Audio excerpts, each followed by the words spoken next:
tema da noite, que foi mais um pedido da caixinha sobre sexualidade.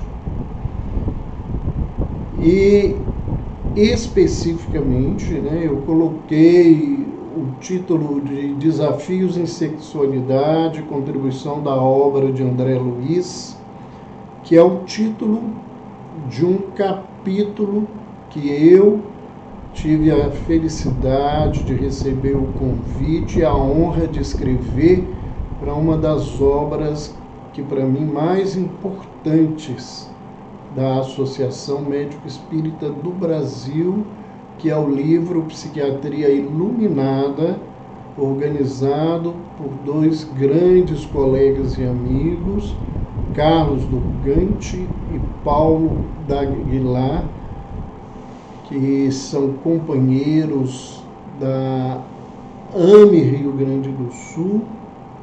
O Paulo é o segundo tesoureiro da AME Brasil e o Carlos faz parte, onde nós estamos também presentes, do Conselho Consultivo da AME Brasil.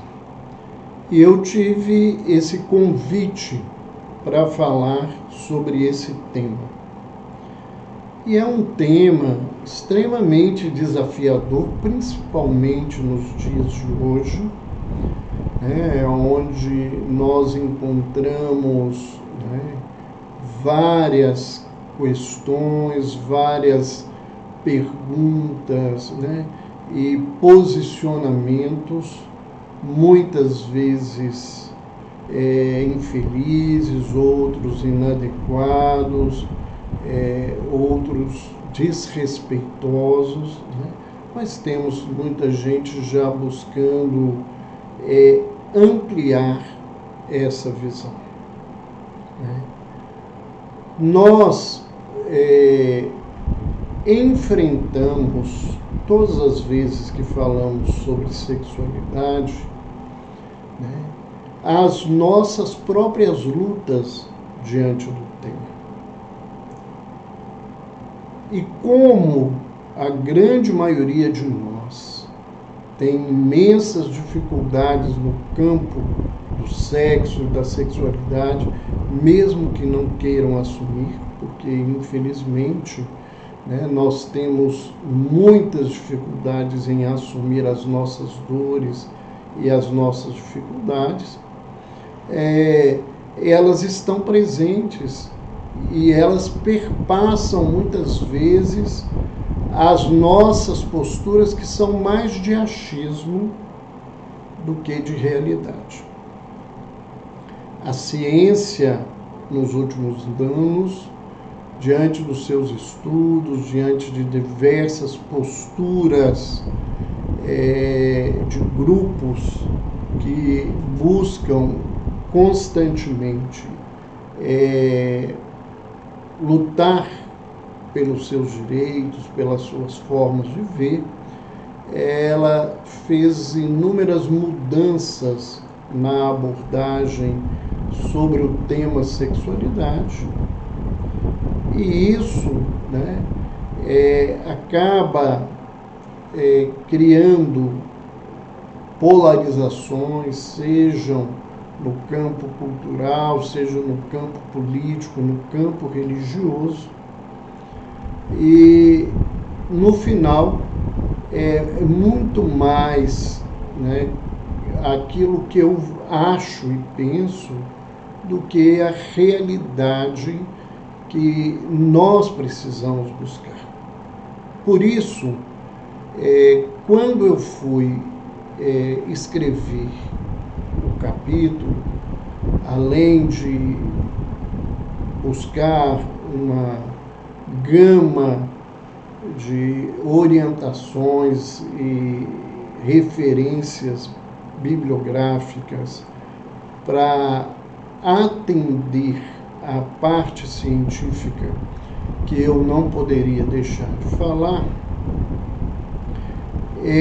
eu fui buscar na obra desse espírito que é André Luiz, nesse livro especificamente psicografado unicamente por Francisco Cândido Xavier, que é No Mundo Maior, é a grande referência para o meu estudo. E por que eu escolhi esse tema? Porque quando nós caímos no campo, né, das polarizações de observação, né, o que eu vejo é não chegar a lugar nenhum. E André Luiz, no livro No Mundo Maior, relata para todos nós uma reunião que ocorreu no mundo espiritual, quando reunidos desencarnados e encarnados em desdobramento do sono, eles foram agraciados pela visita de um espírito de uma esfera superior, que infelizmente ele não é citado nominalmente pelo narrador, que é André Luiz, porque se ele fosse citado, eu ia procurar um jeito de fazer uma terapia, uma consultoria, um coaching, qualquer coisa pela grandeza que esse espírito nos traz, né? E que foca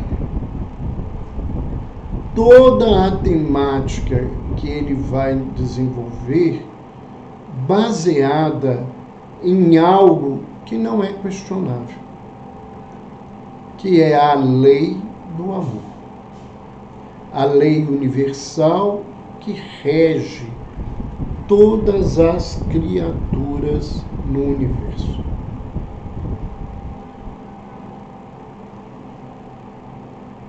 A gente, né, vê os posicionamentos, as questões que são levantadas muitas vezes, né?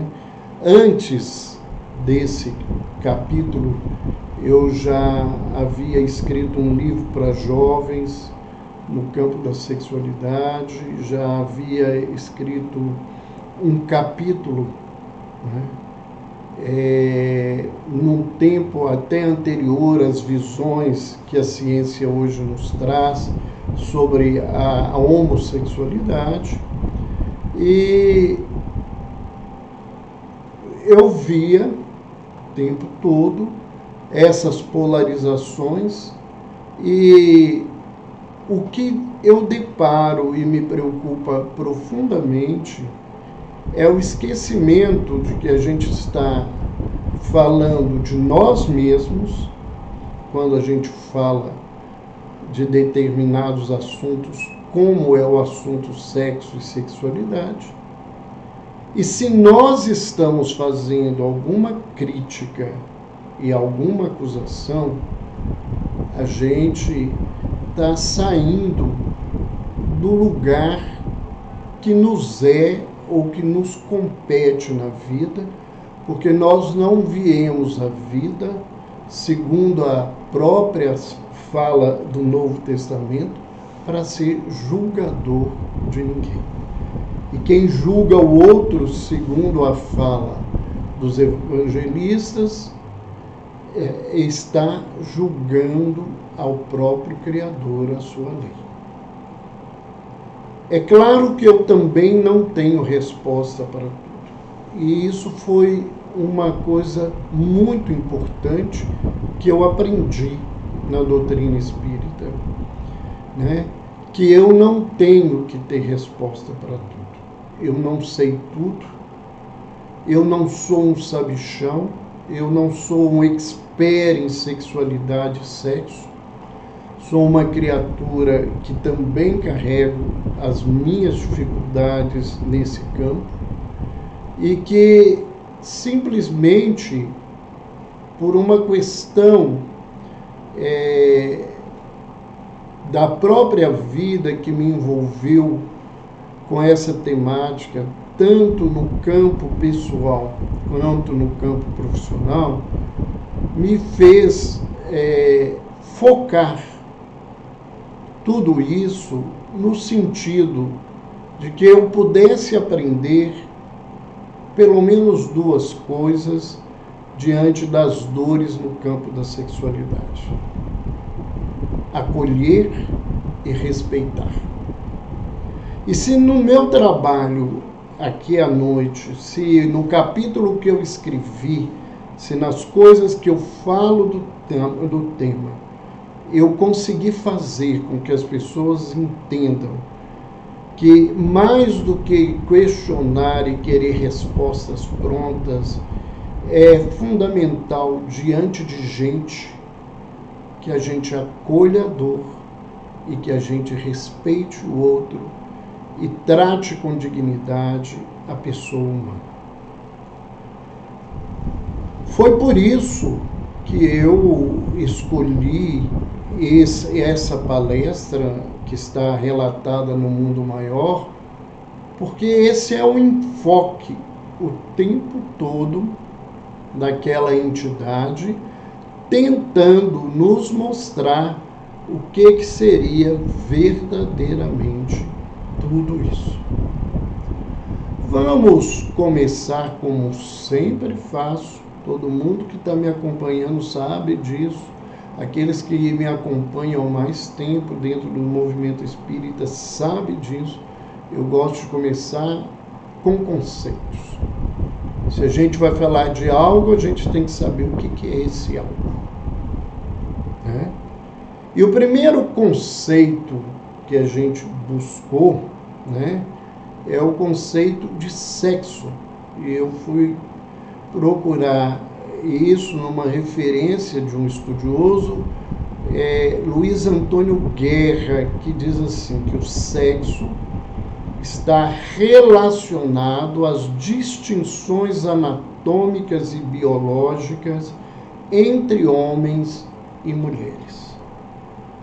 Assim, temos algumas pessoas do sexo feminino, algumas pessoas do sexo masculino e pessoas intersexuais, que são casos raros, que existem genitais ambíguos ou ausentes.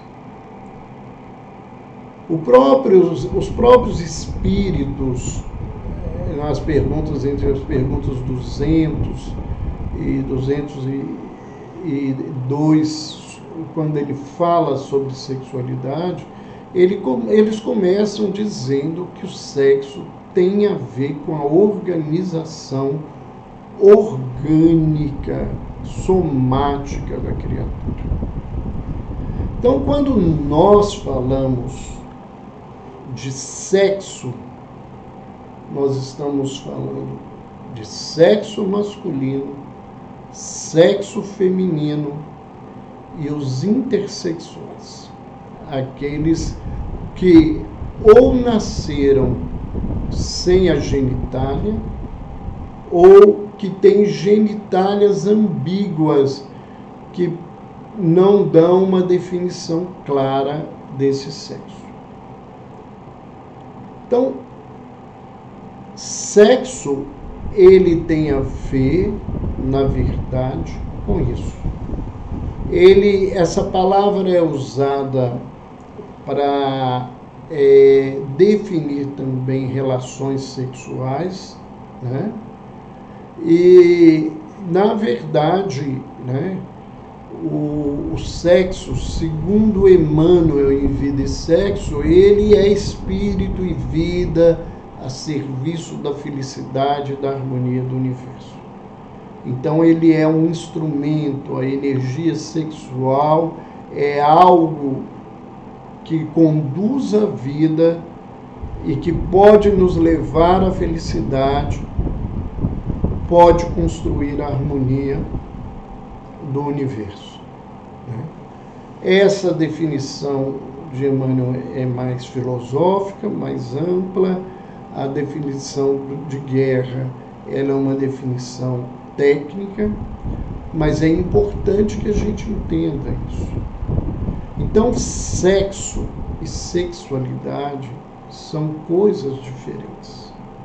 E nós vamos ver que sexualidade, né, esse próprio autor, ele coloca que a sexualidade envolve as práticas eróticas do ser humano, as suas escolhas de relação afetiva e objetos de desejo, e do mesmo modo que gênero, a sexualidade é culturalmente estabelecida e tem distinções em diferentes grupos e culturas. As pessoas têm dificuldade de entender isso. Da mesma forma que aqueles que estão de um lado do polo condenando, né, as vivências da sexualidade nas suas mais diversas formas, né, os que da outro lado levantam isso precisam entender que existem pessoas, por questão de cultura, por questão de grupos, ainda tem uma abordagem, e dizer que a abordagem de um e outro é certa ou errada é entrar num campo de discussão que não nos leva àquilo que a gente precisa entender.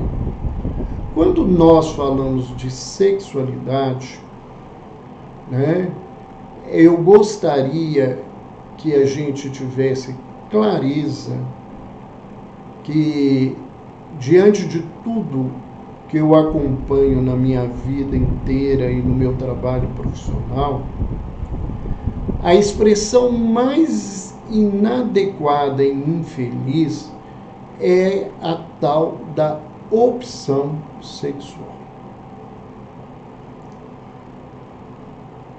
Nós vemos, e acompanhando profissionais e pessoas muito próximas a nós, que a sexualidade ela está demarcada, ela traz a sinalização já nos primeiros anos de vida da criatura. Então, quem levanta a bandeira de dizer opção sexual, ele está sendo de uma infelicidade imensa. Eu diria, né, que seria até uma atitude de insensatez pessoas escolherem a vivência de uma sexualidade que é discriminada, que é agredida, que por causa dela matam pessoas, né? Colocam essas pessoas à margem da sociedade. Então a sexualidade, ela hoje, ela se ampliou muito dentro de grupos e culturas, né? Mas nós podemos nos lembrar claramente que nós temos as pessoas que são heterossexuais predominantemente, as pessoas que são homossexuais predominantemente e as pessoas que são bissexuais. E essas pessoas, elas têm escolhas de parceiro, que é diferente da sexualidade, né? E de relações afetivas, ora masculinos, ora femininos. Nós, né, convivemos cada vez mais com uma realidade que é a transexualidade, que traz para toda a cultura, inclusive para um trabalho no campo da compreensão humana, questionamentos diversos, né? Existem aqueles que se definem assexuados, né? E todo esse grupo, mesmo que nós estejamos diante de pessoas que a gente não consiga entender e que nós tenhamos preconceitos que nos dificultam essa compreensão, o instrumento social que nós deveríamos nos utilizar é o do acolhimento e o do respeito a essas criaturas. Todas as criaturas, independente da sexualidade, elas devem ser dignas de respeito. Né? E esse desrespeito, né, manifestado numa sociedade predominantemente heterossexual, é o mesmo preconceito vinculado à raça, vinculado ao gênero, né, onde as mulheres, né, são desrespeitadas, e tantas outras condições das chamadas minorias, que muitas vezes não são minorias, né, como no caso do racismo no Brasil. Mais de 50% da população brasileira hoje é formada por negros e pardos, né? E então essa questão é fruto da dificuldade que nós temos de lidar com o diferente. Todas as vezes que as diferenças chegam em nossas vidas, nós adentramos a um campo, né, que exige-nos uma abordagem de afetividade, de comportamento, que ou preferimos não buscar, né, ou não conseguimos colocar em prática na vida, infelizmente. Mas vamos lá para a obra de André Luiz, porque senão nós não vamos conseguir caminhar com aquilo que a gente gostaria de conversar com vocês. Bem no início da palestra, e aqueles que são espíritas, que os não, e se interessarem pela palestra, podem buscar a obra No Mundo Maior, ler o capítulo sobre sexo, na totalidade, a conversa, né, a exposição é muito maior do que aquilo que eu posso apresentar num tempo curto de conversa, e muito mais profunda, tenho certeza, com muito mais amplidão, porque eu tenho as minhas dificuldades, né, de entender e assimilar todo esse contexto. Mas no começo, ele associa a conduta sexual à questão da loucura, dos casos de loucura no mundo. Vamos ver aí uma colocação não igual à de Freud, mas dentro de uma visão como a da psicanálise, que fala sobre essa questão da sexualidade. Então ele diz que no exame das causas da loucura entre individualidades, sejam encarnadas, sejam ausentes da carne, a ignorância quanto à conduta sexual é dos fatores mais decisivos. A incompreensão humana dessa matéria equivale à silenciosa guerra de extermínio e de perturbação, que ultrapassa de muito as devastações da peste referida na história da humanidade. Então, esse é o começo da fala dele. Então, ele começa dizendo que um grande problema nosso é a nossa ignorância. E muitas pessoas se recusam, a ter a humildade que nós somos ignorantes diante da sexualidade. E se utilizam de textos, de versículos, por exemplo, da Bíblia, isolados, para fazerem avaliações, críticas e colocações.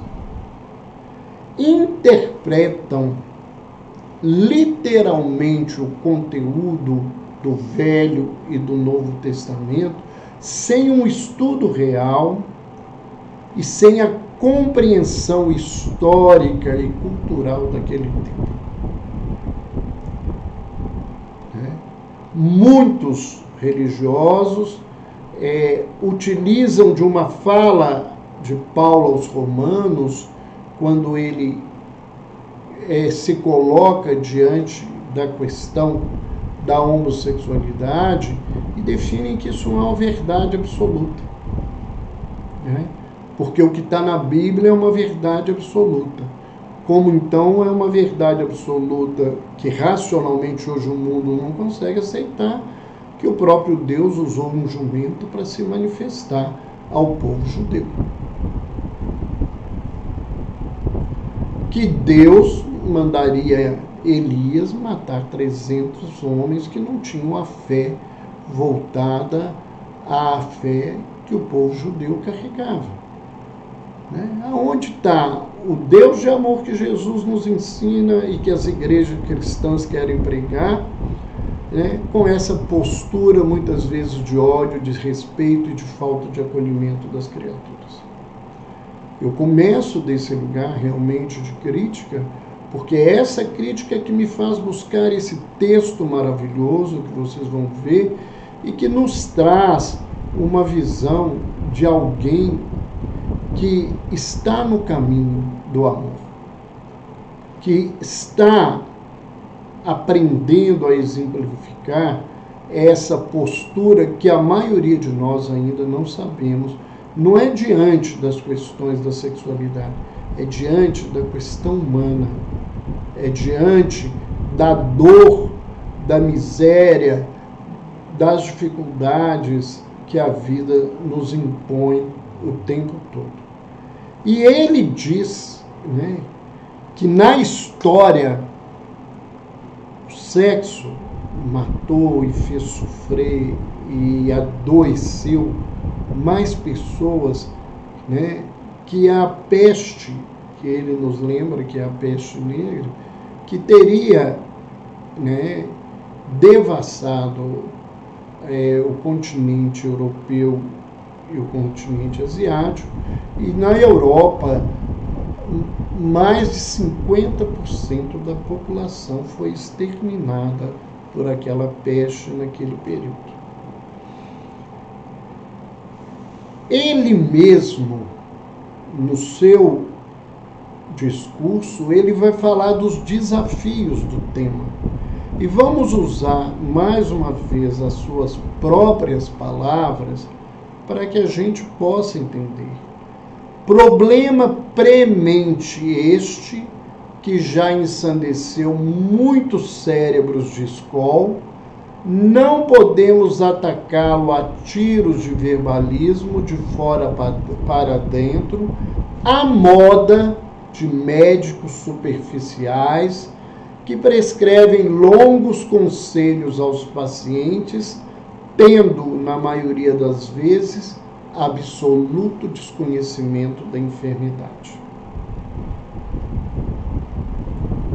Então, ele começa se posicionando que a grande maioria de nós é ignorante e nós não sabemos o que nós falamos. né? E ele continua: agora que distanciamos das imposições mais rijas da forma, sem nos libertarmos, contudo, dos ascendentes fundamentais de suas leis, compreendemos que os enigmas do sexo não se reduzem a meros fatores fisiológicos. Então, isso não é uma fala minha. É uma fala de um espírito de escola que André Luiz traz esse discurso para nós e que diz que as discussões sobre o tema, elas não podem restringir-se à questão se o meu corpo, né, é um corpo masculino ou um corpo feminino. Se eu tenho uma genitália masculina ou uma genitália feminina. Não é isso. Isto não é a definição para esse espírito daquilo que nós precisamos entender e buscar. Ele não está abandonando os aspectos da lei. Ele está nos alertando das dificuldades nesse contexto. E ele diz: os órgãos sexuais masculinos e femininos, em verdade substancialmente idênticos, diferenciando-se unicamente na expressão de sinalética, né? Quem não sabe, até um determinado momento da gestação, né, a estrutura que vai determinar o sexo, ela é igual. Vai haver uma determinada semana em que isso vai se modificar. E se houver um comprometimento cromossômico, essa diferenciação, ela não vai acontecer de uma maneira clara e evidente, podendo surgir aí os intersexuais, com uma ausência dessa genitália ou com uma genitália ambígua, necessitando para uma cirurgia de definição de sexo a busca de outras formas, seja cromossômica, seja a partir dos órgãos sexuais internos, ou a partir, inclusive, da psicologia que foi edificada na vida de uma criatura que foi criada como homem e mulher, e que uma mudança nesse momento, por um processo anatômico, poderia levar a uma condição de maior dificuldade. Ele ainda nos diz que se aí residem forças procriadoras dominantes, atendendo aos estatutos da natureza terrestre, reguladores da vida física, temos na inquietação sexual fenômeno peculiar ao nosso psiquismo, em marcha para superiores zonas da evolução.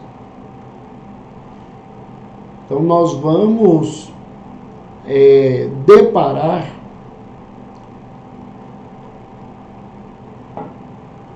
que no campo da sexualidade nós ainda estamos nos construindo. Dentro da visão espírita de um processo evolutivo, o momento atual que nós vivemos não é um momento de completude ou plenitude sexual de nenhuma criatura na Terra. Então, por isso que os desafios é grande, por isso que é o risco das posturas que nós vemos colocada né, muitas vezes de maneira infeliz em relação ao outro. Ele ainda nos diz que a fase juvenil das forças fisiológicas representa delicado estágio de sensações, em virtude das leis criadoras e conservadoras que regem a família humana. Isto, e a fala ipsis literis do espírito, porém é acidente e não define a realidade substancial. A sede do sexo não se acha no corpo grosseiro, mas na alma em sua sublime organização. Então nós vamos ver, né, que o que rege a nossa sexualidade não é a questão do corpo físico. O que rege a sexualidade é uma necessidade, um aprimoramento no campo, né, espiritual da criatura, seja os aspectos morais, seja os aspectos emocionais e sentimentais relacionados diretamente com esse processo. Então é bastante complexo, porque nós vemos que esse texto ele foi escrito antes da década de 50, num momento em que os posicionamentos sobre sexualidade eram muito mais conservadores e muito mais castradores, se a gente pode dizer isso, e punitivos do que o momento atual. E essa conversa, né, ela vem para que as pessoas façam uma reflexão que é muito complicada. Eu já vi, muitas vezes eu falando do tema publicamente, em determinados instantes, pessoas ou se mostrarem totalmente desconfortáveis na cadeira, ou saírem da sala, do salão, do auditório, né? Porque a partir dos seus conceitos, ouvir essa fala que não é minha, né? Então é muito interessante, né? Porque a gente vê as pessoas defendendo a literatura espírita, defendendo a integridade da mediunidade de Francisco Cândido Xavier, e quando algo não os agrada, eles saem, simplesmente, porque eu não quero ouvir. Eu tenho a minha formação, né? Então eu fico questionando, para que a gente está estudando? Se a hora que dói, eu saio, eu não concordo, né? Como o povo faz mediunidade, sai, não concorda, monta um grupo para mandar no grupo. Quando o grupo não aceita, você sai, monta outro grupo. E assim foram construídos inúmeros grupos espíritas no Brasil, à custa do orgulho e da vaidade das pessoas, que se não são aceitas como elas são, elas formam um novo grupo para fazer a sua caminhada e o seu processo, né? Mais à frente, né, ele diz, né, que a gente precisa vencer inúmeras etapas para chegar e alcançar aquilo que é buscado, é procurado como aprimoramento no campo sexual. Então ele vai nos falar o seguinte: adquirimos gradativamente qualidades divinas, como sejam a energia e a ternura, a fortaleza e a humildade, o poder e a delicadeza, a inteligência e o sentimento, a iniciativa e a intuição, a sabedoria e o amor, até lograrmos o supremo equilíbrio em Deus. Então ele nos mostra que aquilo que muitas vezes é visto como polarização e que deva desaparecer da nossa vida para que outro lado da polarização assuma a autoridade, ele, na sua sabedoria, ele diz que essas duas asas, vamos aí aproveitando a linguagem de Emmanuel sobre a sabedoria e o amor, que essas duas asas, esses dois passos que a gente vai dando, da energia, da ternura, da fortaleza e da humildade, eles devem estar presentes. Eles não são oposição, eles são complementares na vida do homem.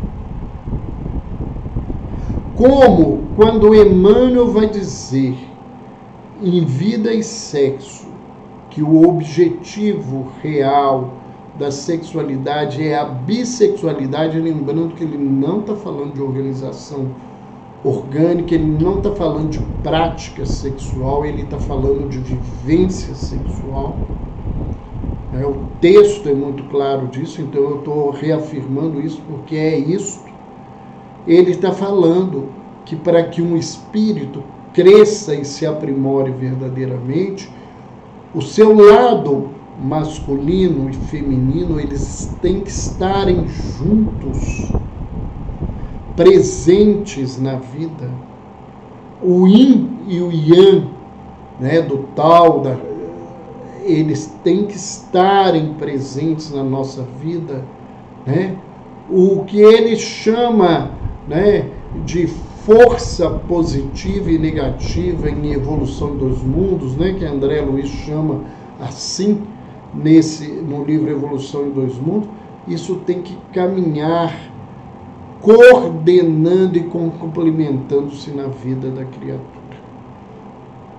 E ele vai nos dizer, além disso, que um caminho, os aspectos de uma jornada sublimadora da sexualidade.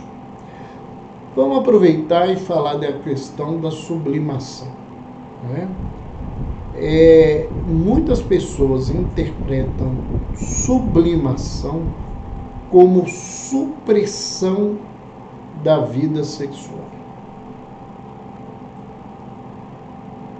como abstinência sexual. Tem muita gente que vive em abstinência sexual, que a cabeça dele em relação à sexualidade não é algo sublime de maneira alguma. Seja por um impositivo orgânico de impotência, ou seja por um impositivo social, de não conseguir um parceiro, seja por um impositivo psíquico de timidez, de fobia social, a criatura vive em abstinência aparente, porque intimamente ela vive numa fogueira de pensamentos e numa criação constante de orgias que nós sabemos criam vínculos espirituais e se complicam na vida da criatura. Então, sublimar é aprimorar, é subir uma oitava na espiral da evolução da sexualidade. E esse Espírito nos dá um caminho que merece e pode ser estudado por nós num grande espaço de tempo, né, merecia realmente esse estudo.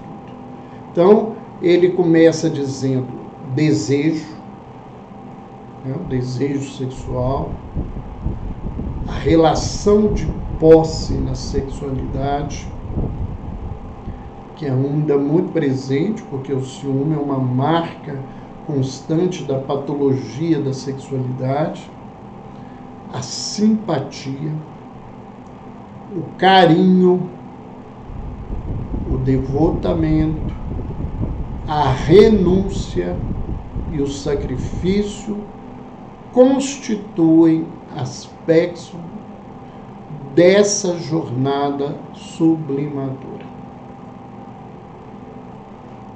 Então ele coloca aqui. E se a gente pensar, quando a gente está um pouquinho melhor, desculpe o meu atrevimento, porque eu não consigo deixar de julgar, porque eu também tenho os meus preconceitos na vida.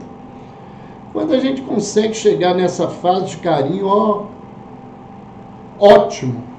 Então os homens, porque nós homens somos extremamente carnais na sexualidade, a sexualidade é voltada muito mais para o prazer carnal do que para a vivência da relação a dois. Quando a gente chega naquela fase que a gente tem a preocupação do afeto, do carinho com o outro, eu falo com as minhas clientes, bate palma que você está quase no reino dos céus na terra, porque isso, devotamento, renúncia, sacrifício da parte masculina é muito complexo. Mesmo quando você fala de relação homossexual, né?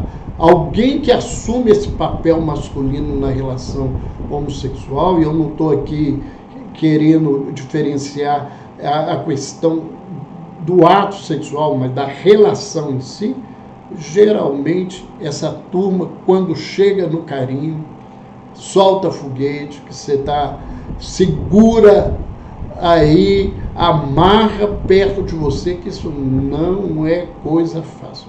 A maioria está na caça, no desejo, né? E alguns estão na fase do mandão, da posse, é minha mulher, tem que me agradar, o meu prazer, a minha vivência da sexualidade, que é uma complicação bastante grande na nossa vida. Então esse aprimoramento, né, o Espírito fala que ele pode demorar anos, séculos, existências diversas para alguém sair de uma fase e para outra. E que ele fala que raras individualidades conseguem manter-se no posto da simpatia com equilíbrio indispensável. Muito poucas atravessam a província da posse sem duelos cruéis com os monstros do egoísmo e do ciúme, que reduzido número percorre os departamentos do carinho sem se algemarem por largo trecho aos gnomos do exclusivismo. E às vezes, só após milênios de provas cruciantes e purificadoras, consegue a alma alcançar o zênite luminoso do sacrifício para a suprema libertação. Então, a gente vê que quando ele está falando de sexualidade aqui, ele está saindo dessa abordagem material, né, empobrecida que nós mantemos na nossa caminhada pelos nossos preconceitos, por estarmos, a maioria de nós, presos à fase do desejo. A maioria de nós está no desejo, na posse. Então o negócio para a gente é físico, né? É de um atendimento, de um prazer momentâneo, né? De um discurso de potência muito maior e muito distante da realidade da postura nossa no campo da sexualidade. E ele diz, né, que o instinto sexual, para coroar-se as glórias do êxito, ele vai ter que se dobrar aos imperativos de 3 condições. Primeira, responsabilidade. Primeira coisa, a gente tem que ser responsável. E para ser responsável, né, eu tenho que ter capacidade de arcar com qualquer consequência da minha vida sexual. No livro que eu escrevi para jovens, que está esgotado, foi publicado pela querida União Espírita Mineira, com muito carinho, e a gente não republicou, eles não queriam que a gente fizesse isso, eu não tive o tempo, porque são muitas perguntas que foram feitas por jovens em encontros de juventude espírita e que a gente atrevidamente respondeu. Eu queria reorganizar as respostas e não tive ainda essa condição. E eu conto, quando eu falo disso, de um jovem que me perguntou quando é que ele poderia começar a ter uma vivência, ter relacionamentos sexuais. Né? Ele queria uma data, uma idade. Né? Eu certamente não tinha data nem idade para dar para ele. E a minha resposta naquele dia foi objetiva e ela permanece até hoje. Quando você é capaz de responder, de arcar com a sua prática sexual, você pode ter uma vida sexual. Alguém pode falar assim, mas o que você fala de arcar? É pagar motel? É comprar pílula, camisinha? Esse nível? Não, porque eu não estou falando simplesmente de gravidez. Será que você é capaz de arcar com uma relação sexual sem proteção, né? E ser vítima, né, de uma contaminação pelo vírus HIV e passar o resto da vida tendo que se tratar e se cuidar nesse contexto? Você é capaz de lidar emocionalmente com uma jovem, um jovem que você se envolveu, que você seduziu, que passaram a ter um relacionamento, que era uma pessoa que você sentiu que era vulnerável, frágil, carente, e que depois da caça, né, do prazer sexual, você resolve abandoná-la e essa pessoa te busca de maneira desenfreada e enlouquecida, e vendo a sua negativa e às vezes até a sua rispidez e a sua dureza, ela se mata. Você acha que é capaz de arcar emocionalmente com essa situação? Se você é capaz de arcar com tudo isso, que resulta de uma vivência sexual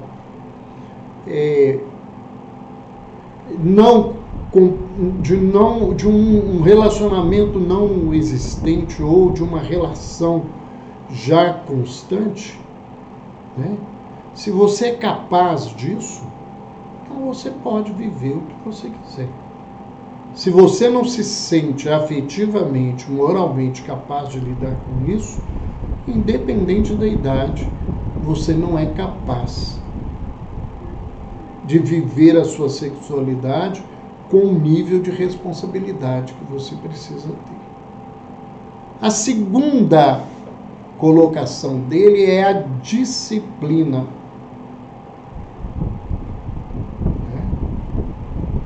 E hoje, disciplina no campo da sexualidade vem se perdendo.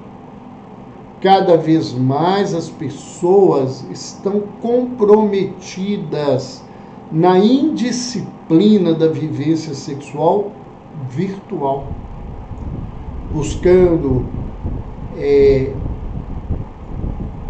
filmes pornográficos, relações virtuais, de um erotismo barato, perdendo noites, prejudicando o trabalho, estudo, a alimentação, viciados em pornografia através da rede social. Tem homens e mulheres que todos os dias precisam buscar um parceiro, e buscam um parceiro diferente porque o que está idealizado da sexualidade não acontece na cama e não vai acontecer nunca, porque é do campo do ideal, não é do campo real da criatura. É o que eu idealizo, é o que eu tenho de fantasia, mas na vida a coisa não acontece assim. Você sai, vai encontrar com a mulher mais bonita e sexualmente mais interessante da face da terra, consegue seduzi-la, procura um lugar para se encontrarem aconchegante com todos os recursos de erotismo possível, tudo parece que vai dar certo, Tá ideal, a mulher está ali, as coisas vão acontecer, e aí eu, como um obsessor-chefe, falo, você tropeça no tapete, bate na beirada da cama, desmaia, tem que ir para o hospital, acabou tudo que você idealizou na vida. Casais, quando se complicam, viram e falam assim, vamos reviver a nossa lua de mel? Então nós vamos passar a lua de mel na mesma cidade, no mesmo hotel, vamos tentar ficar no mesmo quarto, comer o mesmo jantar, tomar a mesma champanhe, tudo isso. Você chega lá, não tem o mesmo quarto, a cidade já não é a mesma, as gordurinhas já tomaram conta do corpo, a realidade do desejo sexual é diferente, o momento da vida é diferente. É uma fantasia, não é a realidade. Então nós precisamos de disciplina, porque a energia sexual ela tem um sentido na vida. E da mesma forma que a gente tem que ter disciplina para fazer qualquer coisa, porque qualquer desgaste além pode se transformar num instrumento de adoecimento da vida, isso não é diferente no campo da sexualidade.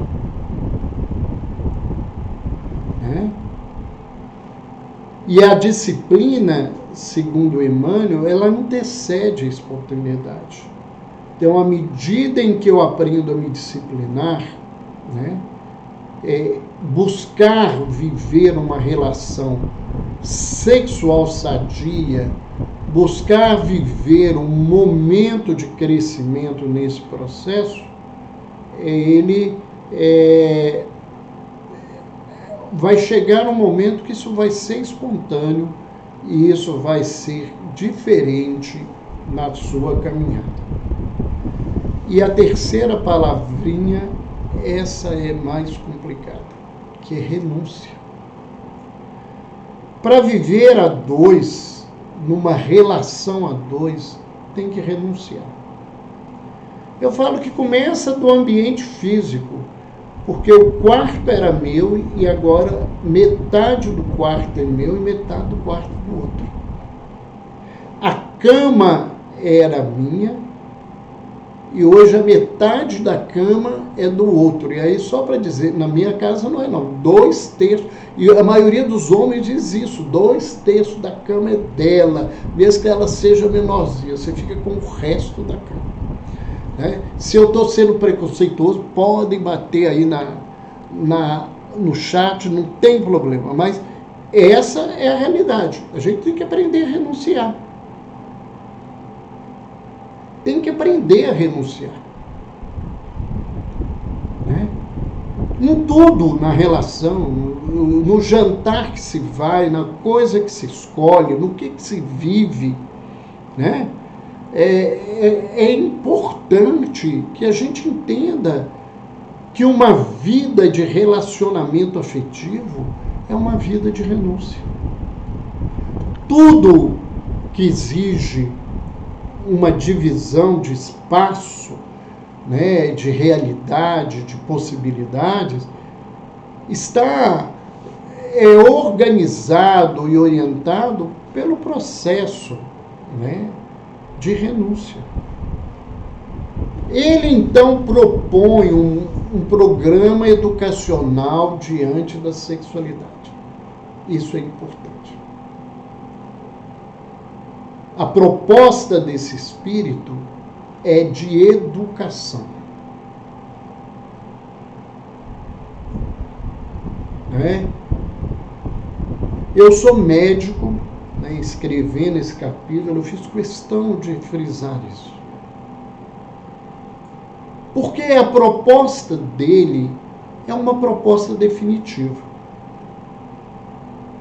A proposta terapêutica é de tratativa de sintoma, de desafio, de trauma. Né? A proposta que devia ser real é uma proposta educacional.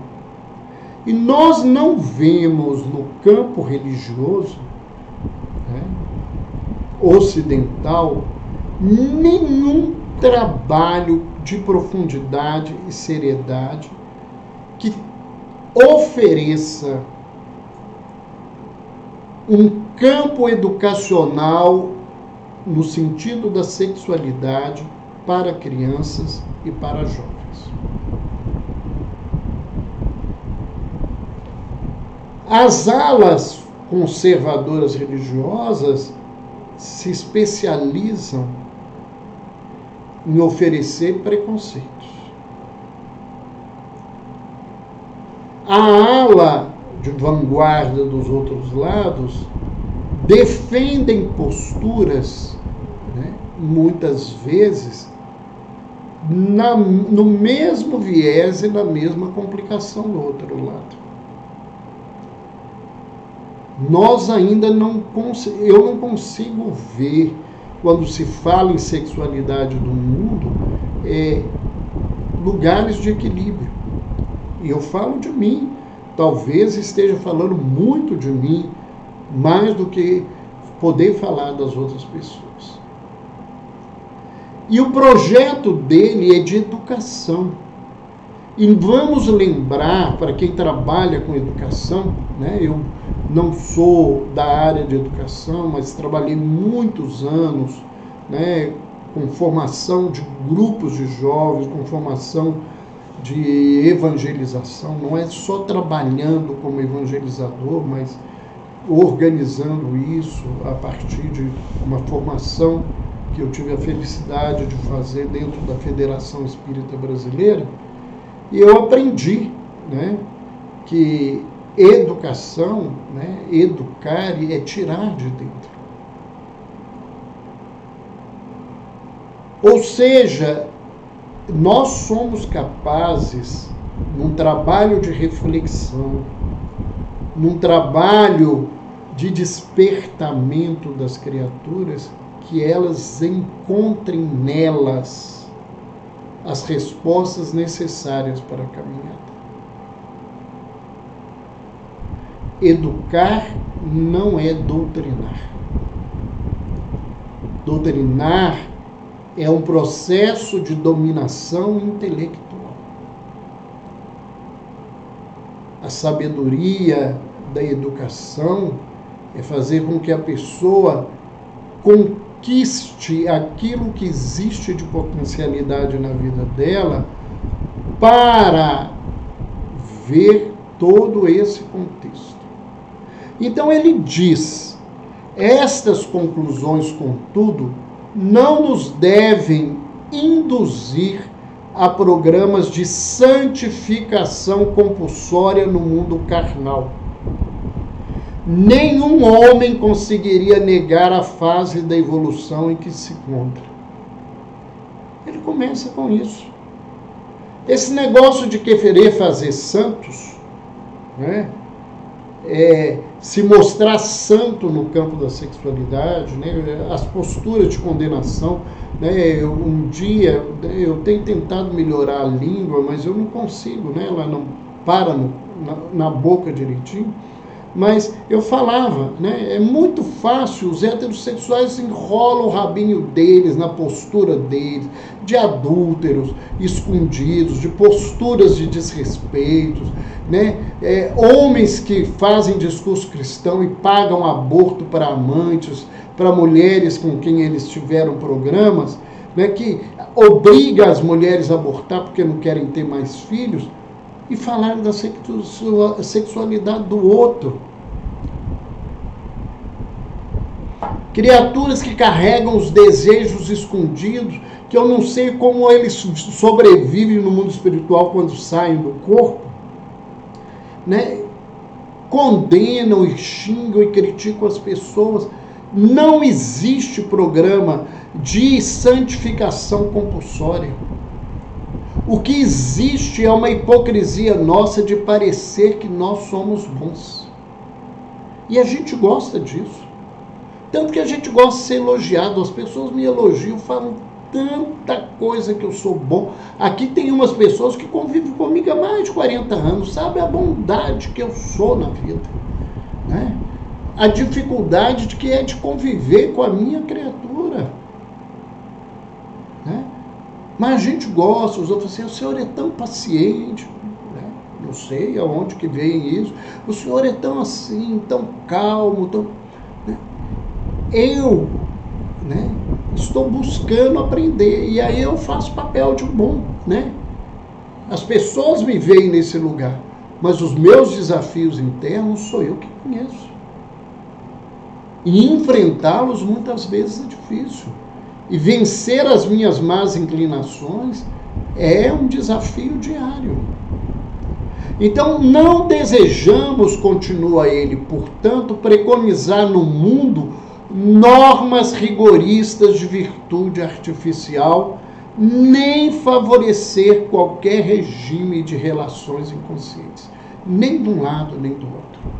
Nem o laissez-faire, tudo pode, tudo faz, não tem problema nenhum.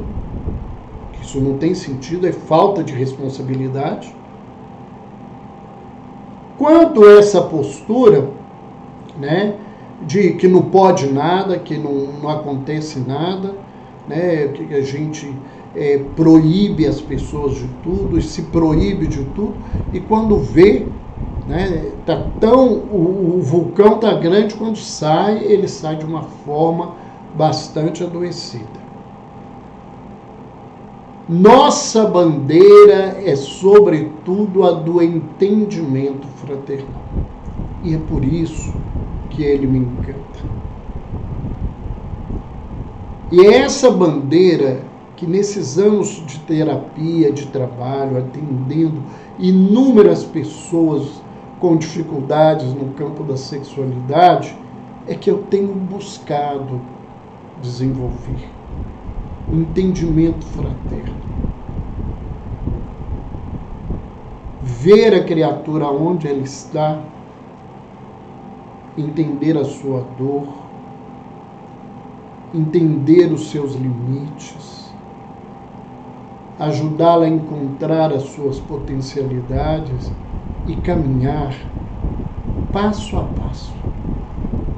Porque se a gente resolver dar um passo maior que a perna, a gente vai cair de novo na nossa dificuldade.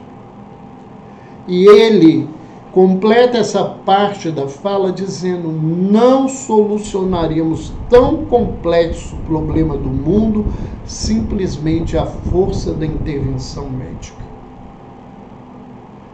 Nenhum tratamento de nada do ponto de vista da sexualidade trata a realidade do indivíduo.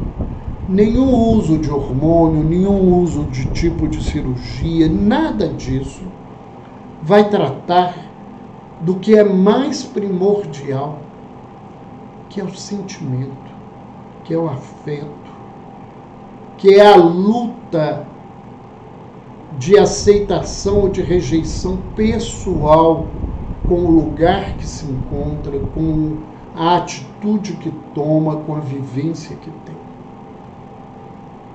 Não é nesse campo que nós vamos resolver as coisas. Esses campos, é fazer o que eu sempre digo que é absurdo, junto à questão, das cirurgias bariátricas, onde profissionais sem responsabilidade das pessoas engordarem para operarem, para emagrecerem, como se a gula fosse culpa do estômago grande.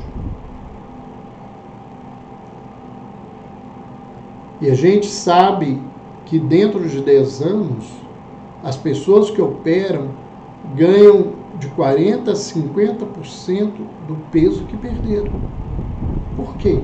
O problema não era do estômago. O problema não é do hormônio. O problema não é das mudanças anatômicas. O problema é meu, com a minha realidade do meu sentimento. E as pessoas têm que entender que sentimento é algo nobre, tem que ser tratado com carinho, com cuidado da nossa parte. E ele continua dizendo: é mister acender em derredor de nossos irmãos encarnados na terra a luz da compaixão fraterna, traçando caminhos definidos à responsabilidade individual. Cada um sabe o sapato que aperta o seu pé. Nós não conhecemos a dor do outro, porque a maior dor que nós conhecemos é a nossa agora. Que haja mais amor entre os vales da demência do instinto, e as derrocadas darão lugar a experiências santificantes. Como fazer valer o abençoado serviço do médico à vítima da angústia sexual, se tem a defrontá-lo vibrante a hostilidade da família? Como é que eu vou melhorar com a família me acusando, me rejeitando, me maltratando? Como salvar doentes da alma numa instituição de benemerência se o organismo social esmaga os enfermos com todo o peso de sua opinião e de sua autoridade? Então, por isso que ele diz, que a questão é uma questão de educação. E ele completa nos dizendo: a construção da felicidade real não depende do instinto satisfeito.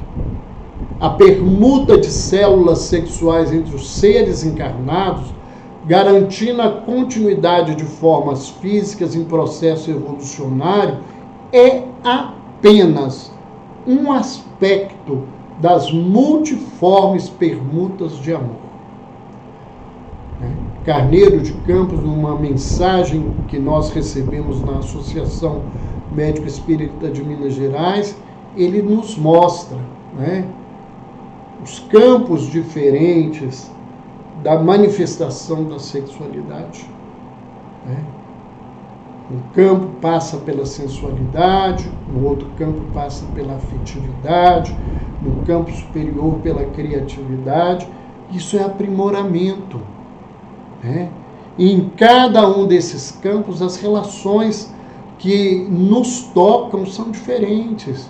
No campo da sensualidade, é a relação dos amantes. No campo da afetividade, são as relações de amigos, as relações de fraternidade pura. E no campo da criatividade, a manifestação mais nobre na Terra é a maternidade. E ele vai dizer que o amor espiritualizado é filho da renúncia cristã, que esse amor é a chave capaz de abrir as portas do abismo para onde rolaram e rolam milhares de criaturas todos os dias. O amor que elas precisam construir e o amor que nós precisamos dar a elas. Então, o processo e o desafio é grande porque é um processo de educação, de transformação, de crescimento.